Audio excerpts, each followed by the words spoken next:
many people have been to the website since we last got together? Just raise your hands. Oh, excellent. That's so gratifying to see that. The big news lately, you know, it's October is typically the month for life, but the church decided to have this synod on synodality, or whatever they're calling it. Every time they talk about it, they seem to have a different name for it. But I urge you to visit the site with some regularity and kind of try and keep up with what's going on with that thing. I saw a very interesting article indicating, the writer was saying, you know, this synod is so goofy, and the way it's been presented and other synods have been presented, you don't really need to pay any attention to it. And I get the point, but I don't agree. I think it's really important that you at least be conversant enough to talk to people about it if it comes up you know, during your day, because I kind of agree with the point that it's kind of incoherent. But on the other hand, I was very gratified recently to see that there's been some pushback. There's been some pushback on some of the more, well, almost all of the radical ideas. One woman, I don't remember exactly what her title was or who she was, but she was a participant, and the headline said that, you know, there's way too much emphasis here on women in the priesthood. And I thought, well, that's kind of interesting to see. And it's kind of what we all should have expected. People are not just going to roll over and change the church, you know, from what it was and what it has been to someone else's idea of what it ought to be. So, again, just it's worth keeping up with, in my opinion, and I hope you do. So let's move on. Father Finelli is not here. I don't see any clergy in the audience. I don't play one on TV, so. But with Father in mind, let's just for a moment join together and say the Angelus. The angel of the Lord declared unto Mary, and she conceived of the Holy Spirit. Hail Mary, full of grace, the Lord is with thee. Blessed art thou amongst women, and blessed is the fruit of thy womb, Jesus.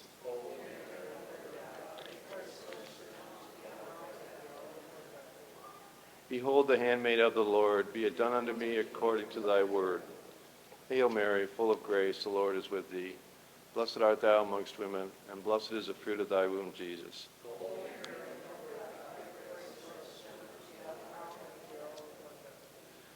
And the Word was made flesh.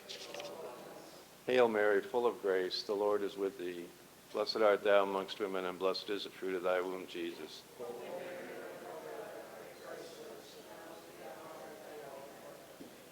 Pray for us, O Holy Mother of God, that we may be worthy of the promises of Christ. Let us pray.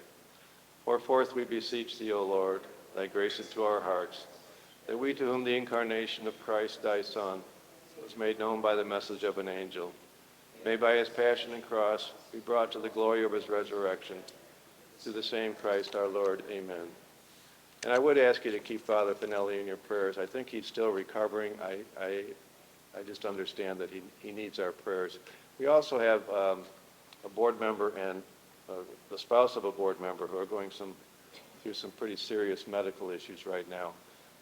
So I would ask you to keep them in your prayers as well. And now let's say the blessing. In the name of the Father, and the Son, and the Holy Spirit. Amen. Bless us, O Lord, and these thy gifts, which we are about to receive from thy bounty. Jesus, O Lord. Amen. Enjoy your lunch. We're going to get started with our program. I apologize for people who are still finishing up. Feel free to finish up, but we did start a little bit late, so we're running a little bit behind.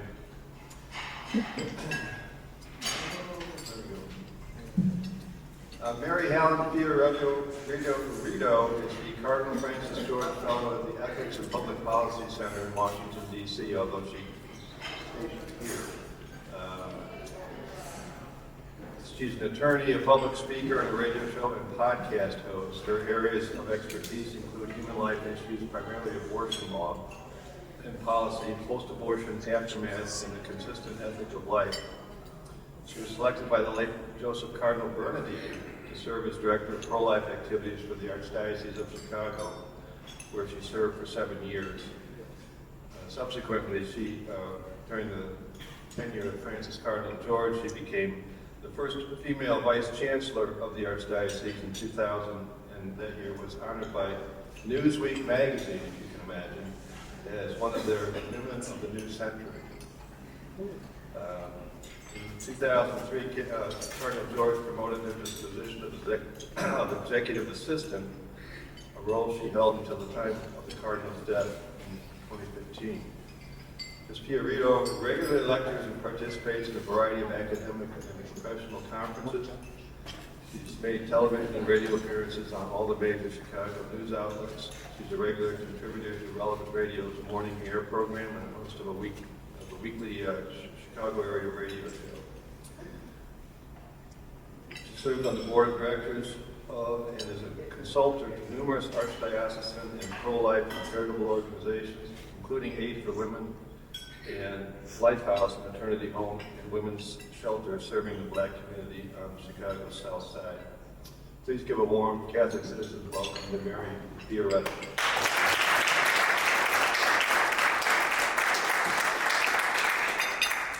Well, thank you very much, Kevin, for those kind words, that lovely introduction, and the invitation to be back with you all again. It's a great pleasure to be in a room filled with so many friendly faces.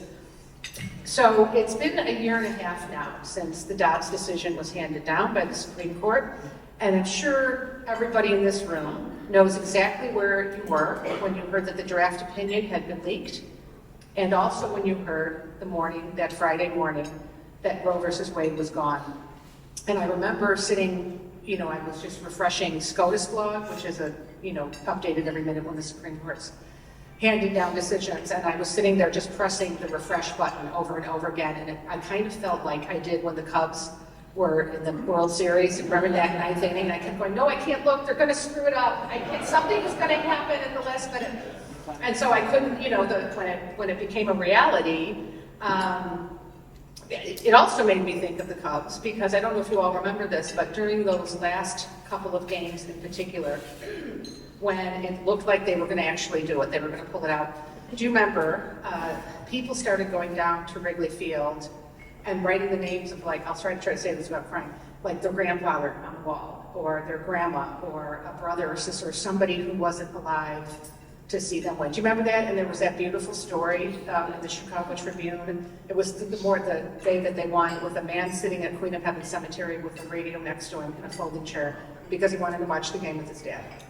And he had always promised it. So, my youngest, who was 5 at the time, I remember her turning to me completely unprompted. We hadn't been talking about either of them. And she said, oh, Mom, she said, I wish Dad and Cardinal George were here, because they both loved the Cubs so much. They would have loved it. It was like a knife through my heart.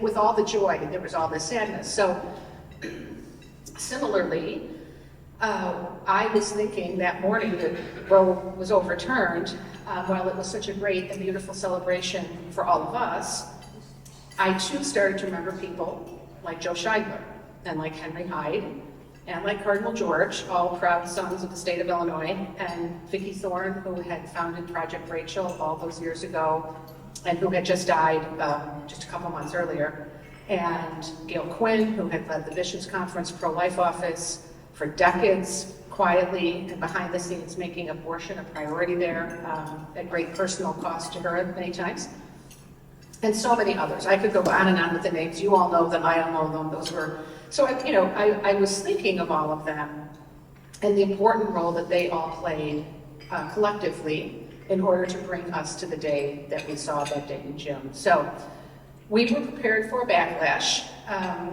mostly because we saw the reaction when the draft opinion was leaked, right? The world was ending. It was cataclysmic. And so we were prepared for that. And so, I had talking points. We had a lot of the people who, do kind of pro-life professionally. We had talked about the messages that we wanted to get out to the American public and to the local public.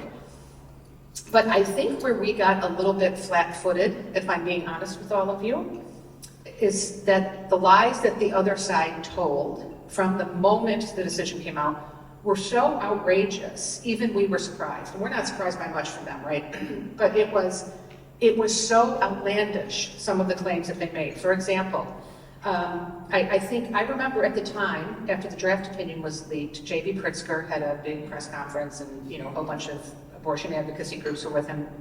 And he started talking about miscarriages and ectopic pregnancies. And I thought, what on earth is this crazy man talking about? That has nothing to do with Roe being overturned. So my radar should have gone up a little more than it did. And so I think we all got a little bit, as I said, flat-footed, for lack of a better word, with some of the demonstrably false statements that they made. So we had to spend so much of those early months, remember, like beating back that no miscarriages and ectopic pregnancies are not illegal. They've never been illegal. They won't be illegal under, Roe v. Wade. It's a completely different type of procedure. And for example, with ectopic pregnancies, and those of you would probably know this, is when the baby implants generally in one of the fallopian tubes. In 90% of the cases, by the time it's discovered in the mom, the baby's already died. So there's no moral issue there. Catholic hospitals have always treated women with ectopic pregnancies. And I see Dr. Mary Keene here from Loyola, who would tell you that herself in her excellent Edify video. And abortion clinics don't. And in fact, I screenshotted from Planned Parenthood's website, an ectopic pregnancy and an abortion are not the same thing. And Planned Parenthood or no abortion clinic treats ectopic pregnancies because they can't, and Catholic hospitals do and always have. So we should have been a little more attuned to the fact that they would be lying based on what we saw during the partial birth abortion debates. So do you remember that when the procedure itself and how it was done was made public at, I might add, an abortion providers conference where they had graphs of how they did it and what it looked like and how they pulled the baby up, all the way to the neck and then put instruments into the back of the baby's neck so they could pull out the skull more easily. Planned Parenthood put out a lie that was repeated in the New York Times and in the Chicago Tribune and on PBS NewsHour over and over again that the pregnant woman in the case was given so much anesthesia beforehand that by the time the procedure started, the baby was already dead. So this lie again amplified and repeated over and over again to the point that pregnant women began to put off life-saving surgeries that they needed during pregnancy because they were afraid that it would kill their unborn child. And it got so bad that Dr. Norik Ellison, who at the time was the head of the American Academy of Anesthesiologists, had to go and testify before Congress because of the patients who kept asking him and his colleagues if they were going to get that kind of anesthesia that kills the baby. And one of his colleagues came in with a crumpled New York Times column, he brought it with him. He said, "She brought this into my office and said, 'Are you giving me this kind of anesthesia that's going to kill my baby? I don't want that during the surgery.'" So think of the women who put off necessary procedures during pregnancy because of a Planned Parenthood lie, right? So we had seen this before. And now we look at what's going on in the state of Ohio, who on November 7th are going to be voting on something called Initiative 1, which is going to essentially strip any restriction or any kind of guardrails on abortion at any time in pregnancy, and is going to remove any kind of parental involvement at all. And so many ads and talk shows. If you're on social media, if you're on Twitter or on Facebook, and you're following along about what's going on in Ohio, which is going to be important because, as Ohio goes, so goes the nation.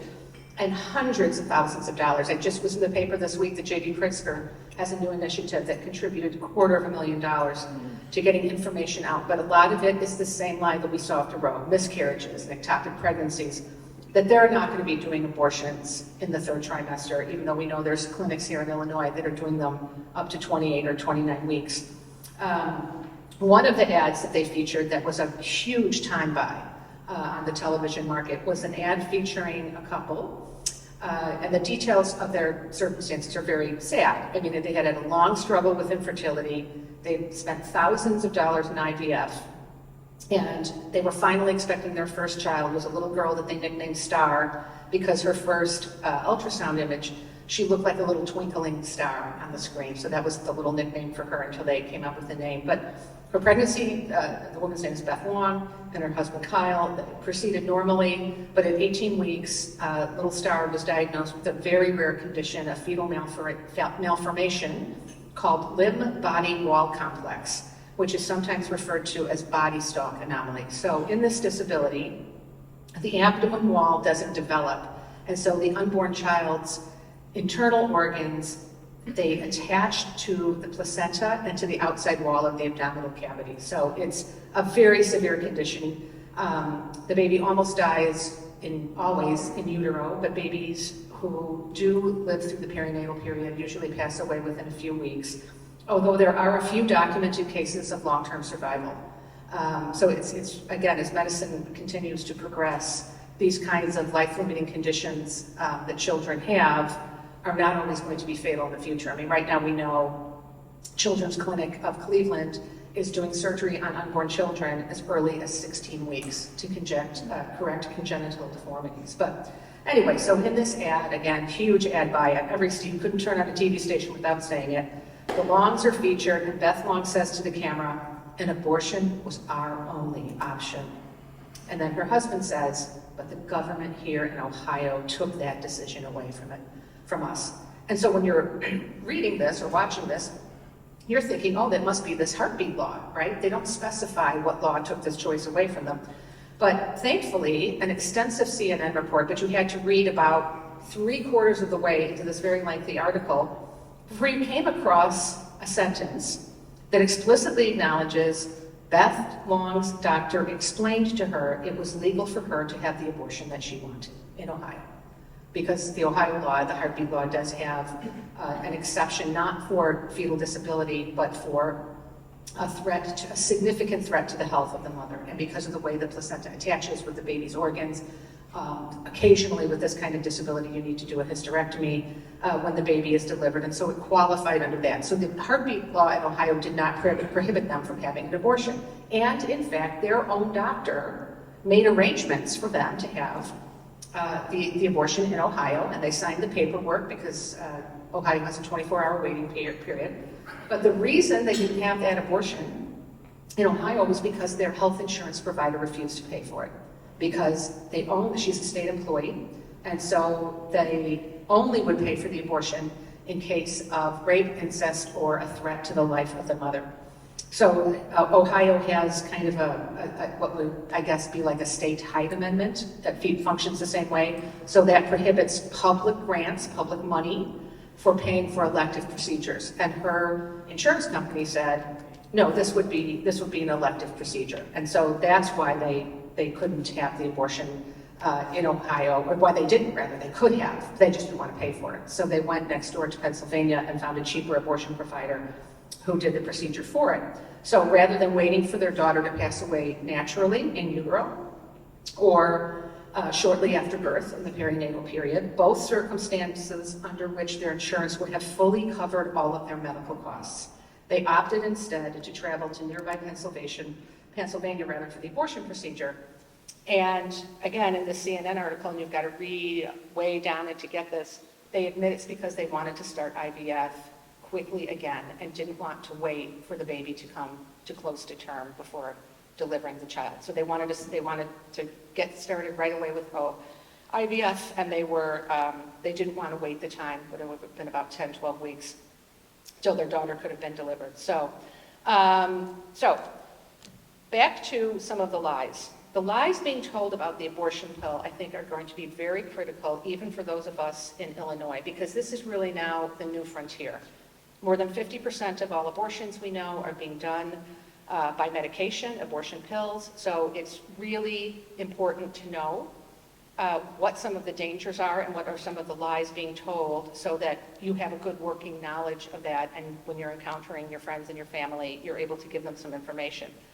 So you have some advocacy groups, when they talk about medication abortion, which, for those of you who don't know, it's a 2-drug compound, a regimen, comprised of mifepristone and misoprostol. They are always saying what they claim is a stellar safety record, they call it. And they've gone so far to compare it to over-the-counter medications used for pain relief. Dr. Gopika Krishna of Physicians for Reproductive Rights has insisted publicly it's a medication that is safer than Tylenol and safer than medicines like ibuprofen or Viagra. So some supporters of this abortion medication suggest that it could be safely sold over the counter without medical supervision of any kind. The Boston Globe went so far as to write in an editorial in favor of the drugs being made available for purchase at the grocery store with no physician involvement whatsoever. So what could possibly go wrong with that, right? Well, I'm going to tell you what could possibly go wrong. The Charlotte Lozier Institute, which is a research institute of doctors, they had 7 of their PhDs and physicians, who did an extensive study on Medicaid records. And from 2002 through 2015, so because they're Medicaid records, they were able to track the women who had had these chemical abortions. And they found out that emergency room visits following a chemical abortion increased over 500% between 2002 and 2015. So that's from a study of the Medicaid data. Over the same period, chemical abortions within the study population increased from 4% to 35% of total abortions, and now, as I mentioned, it is a little bit higher than that, even it's 50% at this point. So chemical abortion significantly increased the risk of an emergency room visit. The rate of abortion-related emergency room visits is growing faster for chemical abortions. Any of you who work in the medical field, you know that women present in the ER often with what they call retained body parts, sepsis, and other complications, including significant hemorrhaging. Chemical abortions then makes subsequent abortions on the same woman more dangerous. Women who had a chemical abortion followed by a second abortion of any kind, surgical or chemical, within the next 12 months are more than twice as likely to wind up in the emergency room. And over 60% of abortion-related ER visits following a chemical abortion in the year 2015 were miscoded as treatment for a miscarriage. So we don't even really know how this drug that is available pretty much on demand here in the state of Illinois how it's affecting women, particularly teenage girls who in Illinois no longer have to inform their parents if they're going to be having an abortion.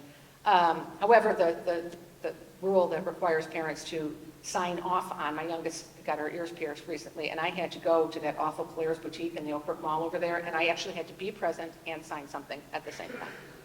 So removing the safeguards on abortion drugs and putting them next to the vitamins and the Band-Aids in the grocery store will only increase the risk to women for misuse and abuse. And we say all sorts of cautionary tales involving medication abortions, both before and after Roe versus Wade. So when people say, well, under Roe, everything was safe and wonderful, don't believe them, because we have all sorts of complications that happened while Roe versus Wade was the law of the land. So just last month in September, a Nebraska mother was sentenced to 2 years in prison for giving her teenage daughter, who was well into her 3rd trimester of pregnancy. She was 30 weeks pregnant.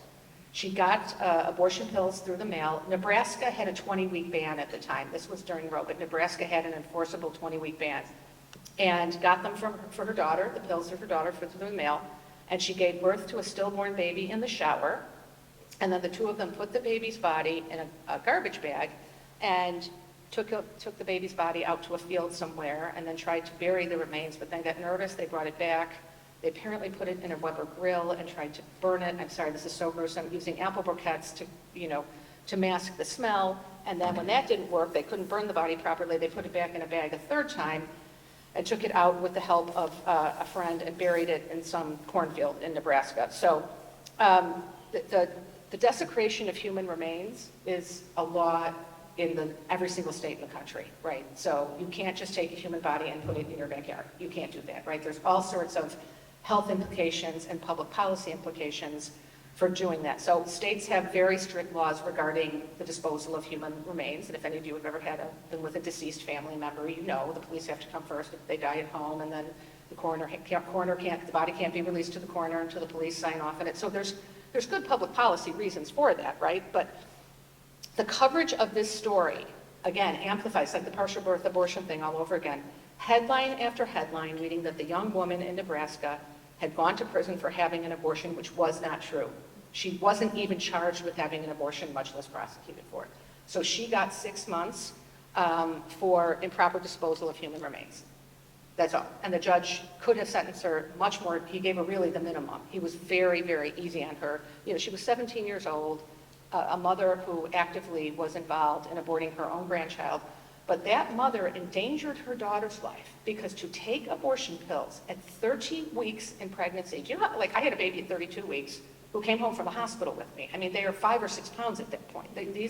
She could have hemorrhaged. She and the baby both could have died. I mean, this woman endangered, again, she killed her unborn grandchild, but she also endangered her own daughter's life. But you didn't read about any of that. I wrote an article for American Magazine trying to clarify after the daughter's sentencing. The mother was sentenced 2 years later, and she was convicted of performing an illegal abortion because she's not a doctor, and she performed an abortion after 20 weeks, which was against the law in Illinois, even under Roe. And so that's what and she could have very well killed her own daughter. So the judge took all of those things into account, along with the fact that she and the daughter then were trying to together dispose of this baby's body in the most gruesome and inhumane way you can possibly imagine. So at any rate, I wrote an article in American Magazine trying to clarify what happened, and I should have used more common sense. Kevin White and I were laughing about reading American Magazine, and they're not all the same people, but I was so viciously attacked in the comments. I mean, it was rather shocking and just, horrible things. I mean, and so there must have been 50 comments. That's a lot for an article in kind of a religious publication.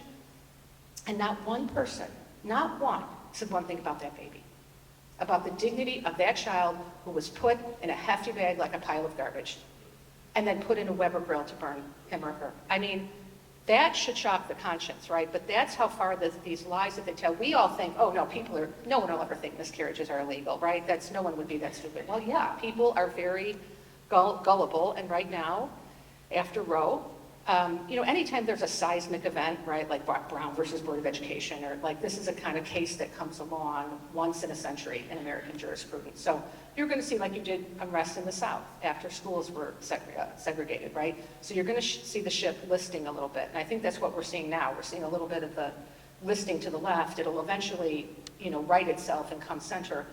But it's so much harder to do that, to get back to what most Americans want. And no matter whose poll you look at, Pew, Gallup, AP, Reuters, every poll since 1972 in this country about abortion has put Americans, now this is not where we are morally, I'm just saying where the average person is, somewhere between 6 and 12 weeks, with exceptions for rape and incest afterwards and life with the mother.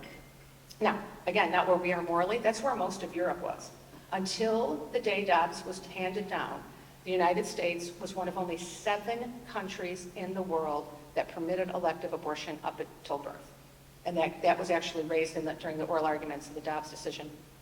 And, it's appalling that we are in the company of countries like China and North Korea. I mean, and Cuba. These are the other kinds of countries that have, extended and documented human rights abuses that also have the same abortion law and policy that we had in the United States, but sadly we still have here in Illinois. So back to the abortion pills that are safer than a Tylenol. Other potential hazards that have been documented, I found just 2 cases doing a 90-second Google search. The very real possibility of men slipping the drug into unsuspecting pregnant women's drinks to induce unwanted abortions. There was one case of a doctor who was so angry his girlfriend wouldn't have an abortion that he slipped the drug into her drink, and then both men were charged criminally, but now in states like New York. So we still have, thank God, our fetal homicide law. I'm almost afraid to even say that publicly because I don't want J.B. Pritzker to think of it as the one last thing that we have. But in New York, they removed their fetal homicide law when they enacted a sweeping abortion piece of legislation in the state. So the man who shot his pregnant girlfriend in the stomach because he wanted her to have an abortion and she refused, he was just charged with, I think, a misdemeanor for something and then assault. And not fetal homicide. He should have been charged with first-degree fetal homicide and done a lot more jail time, gotten a lot more jail time than he actually did. So, there's a lot that affects different aspects of people's lives when you have these extreme abortion laws. So, a woman named Tamika Thomas, you may have seen this in the news last week, she had a particularly harrowing experience with medication abortion. In 2019, the mother of 4, she used IVF. She had lost both of her fallopian tubes because of ectopic pregnancies. And so she had 2 embryos implanted at her fertility specialist, and then her doctor gave her 2 prescriptions for drugs that were meant to hormonally shore up the pregnancy and support the pregnancy. And so she went to CVS, as many of us would, to fill them. And the pharmacy technician allegedly had some difficulty reading the handwriting of the doctor, and then he erroneously entered into the computer there the abortion drug misoprostol to be filled instead.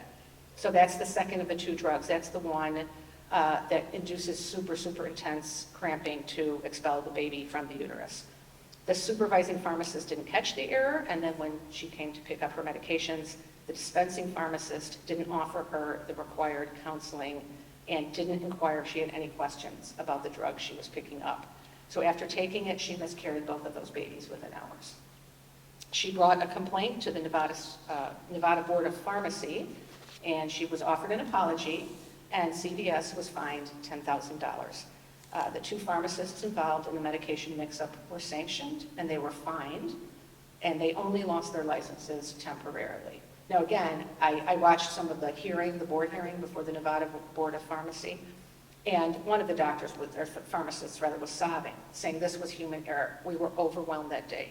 We are understaffed. I'm so sorry. It was not intended. You could just see this woman, the grief that she was expressing. So you know it wasn't intentional. But this is when you make these kind of drugs available. They're not dispensed by doctors. They're not given the kind of, they're just alongside everything else you buy from behind the counter, right? Every other drug you go to pick up, an antibiotic or anything else. These are the kind of things that can happen. So there's a challenge right now moving through the courts, challenging the FDA's approval of mifepristone, which is the first of the two drugs. That's the one that cuts off the baby's nutrition so that the baby dies. That's winding its way through the legal system. You may have been following this. It's possibly going to be resolved by the Supreme Court. We don't know yet, but in the meantime, both drugs, mifepristone and misoprostol, are relatively easy to obtain by mail. And we have organizations and groups that are trying to make that even easier to obtain without any parental involvement and without any physician knowledge whatsoever. And there are medical counterindications for taking this drug for some women. If you have a bleeding disorder, for example, or you're taking certain other kind of drugs, you should not be taking those drugs. And if a woman isn't screened, or she's not screened for an ectopic pregnancy, and starts taking that drug, she thinks she's ended her pregnancy, but that baby's still in her fallopian tube. And then she could very well be in grave danger. And she's not going to, she's going to miss all of the signs because she thinks she's not pregnant anymore. So Tamika Thomas, who I mentioned, wasn't able to file a civil lawsuit against CVS or their pharmacist because the statute of limitations had already passed, sadly. So as she noted, all I got was a sorry. It will never be good enough. So I began with a little bit of a reminiscence for all of those who laid the groundwork of Roe being overturned, and I mentioned some of the big names that we all know. But I want to end by mentioning some of the people whose names you may or may not know, but whose identities to you I think would not be unfamiliar. I was in a meeting right after Dobbs was handed down at the DeNicola Center at Notre Dame, where I also serve as a fellow. And among the pro-life lawyers in this meeting, we were kind of just getting our thoughts together before some of us did some media, was Professor Sharif Girgis, who's a professor of law at Notre Dame and who teaches there at the law school, but he was also the former Supreme Court clerk to Justice Samuel Alito, who was the author of the Dobbs decision. And Sharif is just a brilliant, doesn't begin to describe him. He's such a smart, articulate attorney. And so we were having kind of a discussion of, not who gets the credit, but wow, think of all the people who worked towards overturning that. Of course, Amy Coney Barrett is a graduate of Notre Dame's law school, so her name was mentioned, and Justice Alito, who I just mentioned. We were trying to kind of just talk a little bit about, wow, how did this really happen? My husband had the best analogy I've heard to this day. He said, Mary, it was like a big Jenga game, and finally somebody pulled out the right block, and it all came down like the house of cards it always was, right? But Professor Girgis said something then that really resonated with me, and I want to share it with you today. And he said this to the whole group. He said, no. He said, it wasn't this, it wasn't that, it wasn't this.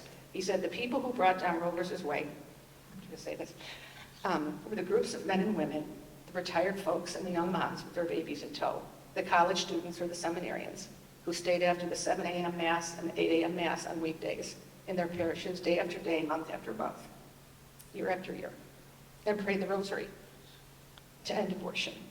They are the ones who brought down Roe, not anybody else. So I know, I think of my own mom and dad, and with great confidence, Our Lady, and I think of Father Rocky at Relevant Radio. I remember when he started that Million Memorare campaign to end abortion, you know, and I was at an event with him and we were talking. He said, "Oh, Mary, you know, we're starting this Million Memorare campaign to end abortion. That is really going to move the needle." And I was like, "Oh, that's nice, Father. You know, I need to get back to my legal brief I'm writing." You know, and I wasn't dismissing him. It's not like I don't believe in the power of prayer, but now they're at, what, 50 million Memorares, and Roe is gone. And I feel so humbled by that, right? That it's all those little acts that probably every one of you have done in some that brought it all down. So I hope my remarks have been helpful. I'm happy to take your questions. Thank you.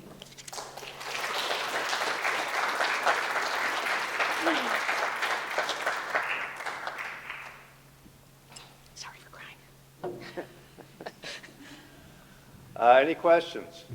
We have a microphone here if anybody has any questions. Oh, come on now. Oh, I'm sorry. There you go. Well, thank you for your presentation. I remember, back 10 years ago, public service announcements on regular TV. I want to say the Mott Foundation. Yeah, DeMoss. Sure, It was DeMoss. You're thinking, life is beautiful. That one. They were beautiful. Yeah. They were tender. They showed the beauty of the newborn. Yep. They were very effective. Yes. I don't see them anymore, and I'm afraid so many people that are pro-abortion don't see that side of life. Can Right. you develop something like that? Yeah, you know, part of it, thank you, that's a good question. So his question was the DeMoss Foundation ads, Life is Beautiful. Do you remember those? So well done. And I remember when those first came out, there was a beautiful one, a black man with his little boy helping him tie his shoe and, you know, saying 3 years ago, we didn't know what we were going to do when we got pregnant, but I'm so, you know, just beautiful family, nothing in your face. And there was one of the abortion advocates for, I think, NARAL or something, who was quoted as saying she was so angry when she saw the ad, she took her high-heeled shoe off and pounded her television until it broke. So you get that kind of rage reaction to that, right? So imagine if we did an ad with ultrasounds. I think part of it is because how people consume entertainment has so changed. I mean, how many people watch the network news anymore? I mean, I don't, rarely. Sometimes I do, but yeah. So you see, it's people don't watch television in the way that they used to. They're getting their news and information and entertainment on Netflix, on YouTube, on Facebook, you know, on Twitter. And so I'm not sure, I think what some groups have discerned, some of the groups that have the money to be able to fund things like that, is that the market has so changed, it's kind of hard to develop, you know, ads. We had some here in Illinois, Gene Zinovic, who's not here, but put together some beautiful ads, but very hard to raise the money in a major network market to run them. And then there is a cost of the effectiveness of it, but it doesn't mean we can't explore ways to get that message out, right? You look at the really tragic news about Britney Spears that came out this week, you know, that she aborted Justin Timberlake's baby. If you don't know who these people are, it's probably a good thing. When she was 19 and he was 20, because he didn't want the baby. He said he was too young to be a father. And she's had kind of made a name for herself by acting out in all sorts of creative ways, but now it makes perfect sense to me. Vicki Thorne, if she had still been alive, God love her, would have spotted that a mile away. Because she did with Sinead O'Connor. She listened to Sinead's first album in the car driving her daughter somewhere, and she said, she turned to her daughter and said, that woman's had an abortion. And she said, oh, Mom, that's all you ever do. She said, no, honey, you mark my words. She said an abortion. It turned out she had two. So anyway, I hope that answers your question. It just, I would love to see DeMoss do something similar, but I don't know in this day and age how you get that in front of the people who really need to see it, that demographic. You know, TikTok and all that other kind of stuff, yeah. There's so much out there, competing for people's visual attention. But they were beautiful ads. I think they did move the needle for some folks. Last week, thank you for your talk and your tireless work. Oh, thank you, Rick. Thank you. Last week at the dinner, there was a statistic I heard from the lady from Illinois, like, Yes. taking right off of what we were just talking about, how many women have had abortions? She might have said, I don't know, 3 or 4. Whatever the number was, what are your thoughts on how you change the mindset on those women gone forever to be pro-abortion, or how do you challenge them to, because they seem to be politically, Right. sorry, Yeah, no, thank you. No, that's and that's a very important statistic to keep in mind, not only the number of women who had abortions, and it's about 1 in 3, 1 in 4. So that your statistic is accurate. And the other frightening thing is that according to Planned Parenthood, 50% of all abortions are now repeats. So women having their second, third, fourth, 50% are repeats. And what does that tell you? That tells you that whatever the crisis the woman is facing, her boyfriend is Justin Timberlake, right? Or she doesn't have a place to live, or she needs to finish school and she's afraid that she can't if she has this baby. Whatever the obstacle is, the abortion doesn't fix it. And then a year later, or 2 years later, she's back in the exact same position she was, sometimes with the same man, sometimes with a different man. And then abortion is the thing that she goes back to, because it's the short-term solution, right, to the long-term problem. And I've had the privilege of being on the board at Aid for Women for many years, as you know, and I know you've been a supporter. And our philosophy has always been, when a woman is faced with a crisis pregnancy, you eliminate the crisis, you don't eliminate the child, right? So I think that, you know, the first is the studies of women who post-abortive women. The first year, women will say they feel relieved, right? So the problem is gone, right? It's like, you know, the problem, so to speak, is gone. 5 years later, they start to experience regret. 10 years later, they start to experience a lot of regret and anxiety and depression. So you know, and I think how we're going to respond to this Britney Spears book coming out this week is going to be very important, to say we have compassion for her. So many women are coerced into abortions they don't really want. And then they are left to struggle with the emotional and physical aftermath. But here's, just to go back to the abortion pill thing, and I want to mention this to you because I think, you know, as Catholics, we need to be super aware of this, is that with the abortion pill, and a priest friend who did Project Rachel said this to me, it's very different working with women who have had abortion pill abortions versus surgical abortions. Why? In surgical abortions, the abortion provider performs the abortion on her. With the pill, she's the moral agent. She takes the pill. So that's a very different scenario emotionally and spiritually.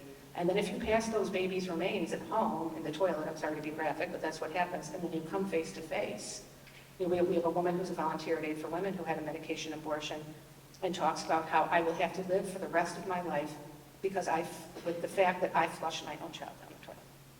Like, you can't hear that and not cry, you know. And so she's an example of what I'm talking about. She comes to our things, she talks to our girls, you know, girls who are contemplating doing it. She tries to bring people into reconciliation. And we know, you know, John Paul says this so beautifully in Evangelium Vitae, you know, the only time there has been a pope directly speaking to post-abortive women where he says, I would like to say a word to women who've had abortions. The wound in your heart may not have healed yet, but I want you to come back to Christ in his mercy. He is ready to restore you. So I think we have to have that attitude going into it. Just being an Aid for Women all those years, I can count on two hands the number of women I know who really were morally culpable for their own abortions, really. And I'm not saying women aren't independent moral actors, that we don't have agency, but you're not yourself when you're pregnant. And when you're not yourself, and then you realize there's like nobody else to help you, and everybody kind of bails on you and says, well, it's your choice, it's your body, good luck to you now, see ya. You know, what was when Frederica Matthews Green and Marianne Hackett's here, you probably remember when this book came out, Real Choices, where she went to 7 different cities in the US and asked women who were post-abortive, it was completely for post-abortive women, what didn't you have that if you'd had it, you wouldn't have had the abortion? And do you know what the number one reason was? I had no one who said they would go through the pregnancy with me. No one who said they would go to my doctor appointments with me, they would help me. No one. This is what Mother Teresa always said, right? You're very wealthy materially, you're desperately poor spiritually, and, you know, in terms of your love for the other, your true love for the other person. You have a poverty of love, is what she said. So, anyway, sorry, that was many tangents. Maybe Pope, I shouldn't make a joke like this. Maybe Pope Francis will change what they call it. Yeah, well, you know, though he is quoted in the New York Times as calling abortion, and as the New York Times pointed out, even of a disabled fetus, is like hiring a hitman to solve a problem. So you know what, I think on that issue, the Holy Father has been very clear. I have not seen any, in fact, you know, some people I know are a little concerned that sometimes that there's such anger at this killing of the unborn child that he expresses that it might be harmful to some post-abortive women. But on that, I think he has not been muddled. In fairness, yeah. just on the lies the media tells, I do think Pope Francis, at some point in his pontificate, did refer to JP2 as approving abortions in Africa or something, or maybe Benedict, and it was not true. No, I tracked the story down. It was not true, but of course it's quoted. So I agree with you. I mean, when people talk to me about Pope Francis, I say, I have not seen him cross any red lines. He creates incredible confusion. Right. People in his name cross red lines or try to, but when push comes to, and I think this is why the left has kind of abandoned him. I mean, he was their sweetheart at first, and now they don't really follow him anymore because he doesn't bend on the fundamentals. Everyone around him does, but not him. Yeah, go ahead, John. Yes. I agree with the statement, but he associates with abortionists with Oh, I know he does, woman yeah, in Italy who's big abortionist. right, for abortion. right. He praises her, and he meets with people who. Right, Whoopi Goldberg, just 10 days ago, right? And she's a very staunch abortion advocate. She's had abortions herself, so, President of Ireland, yes. Joe Biden, So. you know, Right, right, No. right. Nancy We Pelosi, think this statement, I think, is significant, particularly in the press. yeah, And the media. But speaking of the media, yes, it comes to mind that the 2020 election involved defeats of pro-life candidates who really didn't articulate the pro-life message. mm-hmm, And that is, I think, a major problem we're going to face in this kind of election. right. Do you have any suggestions regarding that? Oh, yeah, don't be afraid to talk about it truthfully.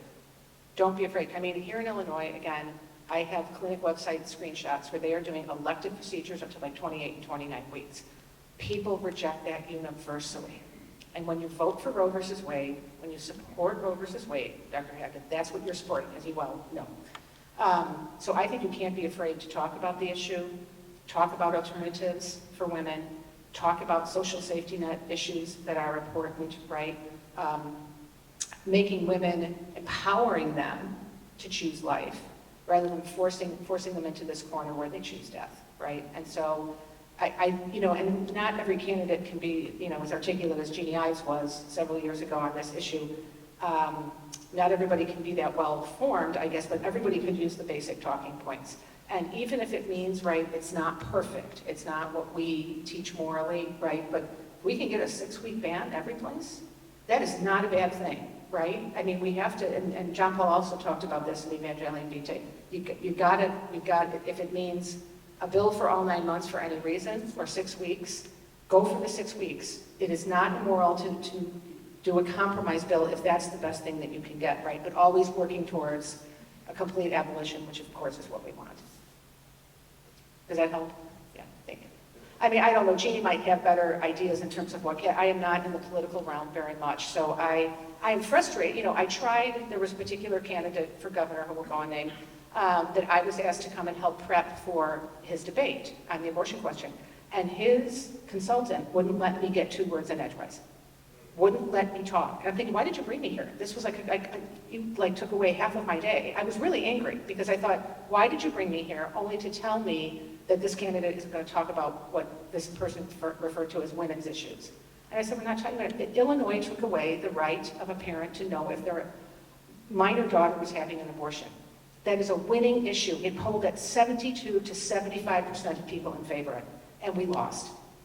That was one of the most heartbreaking losses I think I've ever experienced. And I was working more legislatively and not really with candidates, but that was my one very bad experience with a candidate who was just so kind of bowed by this consultant that he didn't talk about the issue, and I think it cost him his election. Because it became all about abortion, right? And that's there was a lot of money. The Democratic Party spent more in 2020 on a pro-abortion candidate advertising than McDonald's does worldwide in a year. So let that sink in. They have a tremendous amount of money, so. I don't follow the legislation that closely either, but tell me if I'm wrong. I had the impression that not only is the left pushing abortion, completely, but also that when bills have come forward to support women with, prenatal care or anything, that they kill it. Yep, Is that? that's what happened in Texas. So again, you've got a story to tell that's not, abortion is kind of an abstract thing unless we bring it home that way. Right. But the left is not only pushing abortion, they're trying to undermine any efforts to assist women facing the choice alone. And I think sometimes that resonates. And there's, yeah, go ahead, Mary Ann. And I was wondering if there's some way to make more available to pro-lifers to know about the regrets women have. Yeah. About abortion, what they've done. Yeah, let's go. And they all make this great decision and solve all the problems, but that is not true. There's plenty of literature in the pro-life movement about the Right. results and the regrets that we have. And I'm wondering if there's any way to get it more out into the general public. Yeah. Articles and things like that. I know they're resistant to doing anything like that, but there are some good groups Yeah, and- international that could publish something. Right, so here's a helpful factoid that I think you'll appreciate, Mary Ann, and thank you for that good question. There's a study that abortion advocates use all the time. It's called the Turnaway Study. Has anyone heard of the Turnaway Study? It was commissioned and done by an abortion doctor at the University of California named Dr. Diana Foster Green. And so she's considered like the guru. She just got an $800,000 Genius Grant from the MacArthur Foundation for her abortion work. So in the Turnaway Study, she studies 1,000 women who were turned away from getting an abortion for whatever reason. Either they passed their state's 20-week ban limit, or they couldn't get the money together, et cetera, et cetera. And chronicles, those first couple of years where the women are, again, because abortion doesn't solve problems and childbirth doesn't solve problems either, generally, right? So she's still working through some of the issues that were making her think about the abortion. They had higher rates of anxiety and depression and isolation, but, talk to any mom of a newborn, that is like that. That's just having a newborn. But when those same women were surveyed 5 years out, 95% said they were glad they didn't have the abortion that they were looking for. They had bonded with their child, they loved their child, they're glad they couldn't have the abortion, and that particular statistic in the study is never cited. It's a very important, because it's used constantly, and now that she's got this Genius Grant, it's going to be even, more prominent. So just keep that in mind. 5 years out, 95%.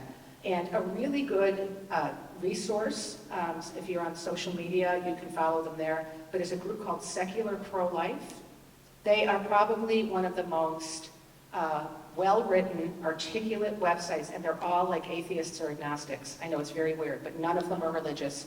And Monica Snyder, who's their president, I know we've spoken at conferences together. She inches away because she thinks I'm trying to, put my rosary around her or something. But anyway, but boy, are they smart. She's got a master's degree in biology, smart, fact-based stuff, and they've got it all condensed for you. So Secular Pro-Life, and all the arguments in it, our arguments aren't religious, right? I didn't, other than mentioning what the Holy Father had said, I didn't make a religious argument when I was talking to you today, right? It's based in science and based in fact, but theirs is exceptionally so because they're atheists and agnostics. They're not, they're not religious people, but a terrific website for questions, Mary Ann, she talks about post-abortion aftermath a lot.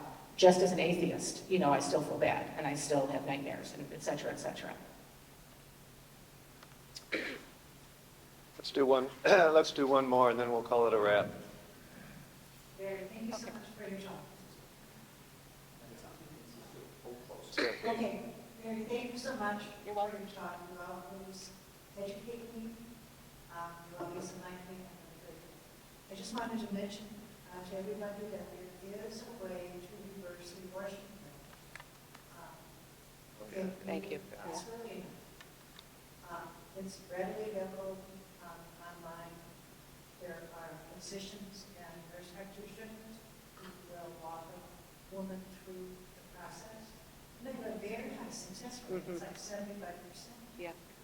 So if a woman takes the pill and regrets it and you find out it's reversible. Right. Yeah, no, thank you, Mary. And that's an excellent point I should have included in my remarks, that the other side is saying, once you take that first abortion pill, you're done. It's not reversible, and we have lots of documented live births of babies. And so it is reversible, not in every instance, but in many, in the majority of instances, actually. And that's all been documented. So Catholic Physicians Guild has something on that, I know, on their websites. And we have here in Illinois OBGYNs and nurse midwives who can administer the drugs to counteract the drug that's in the mifepristone is the one that can be reversed, not the misoprostol, but the first one can. So, Can I add to that? yes. Oh, Dr. Hackett, yes. The state of California has maybe passed a law making it illegal to reverse. Right. Yeah, they're trying to Or punish to ad- doctors, or to to advertise advocate. for it. Yeah, to advertise for it, yeah. To Illinois, right, exactly. Right. Yeah.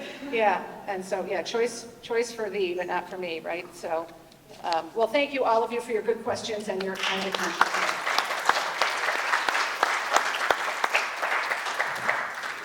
Just to close, I would ask, I've heard a lot of things, and I'm going to sit down and try and write them down and remember. But if you're aware of resources like we've talked about today, drop me a line at info@catholiccitizens.org and just remind me, if you see articles that you think would really be good to post, send them to us. We'll post them. We can get the word out to some extent. As you saw, many of you follow our website. I think it's increasing over time, but don't hesitate to pass it along. I would also remind everybody, and I'm sure you all know, November 14th is our annual banquet. Austin Roos is our speaker, and I strongly urge you to get your tickets. I think it's going to be a great night. It's always a great night because it's sort of our family reunion, if you will, November 14th. So I will see you then. Thank you.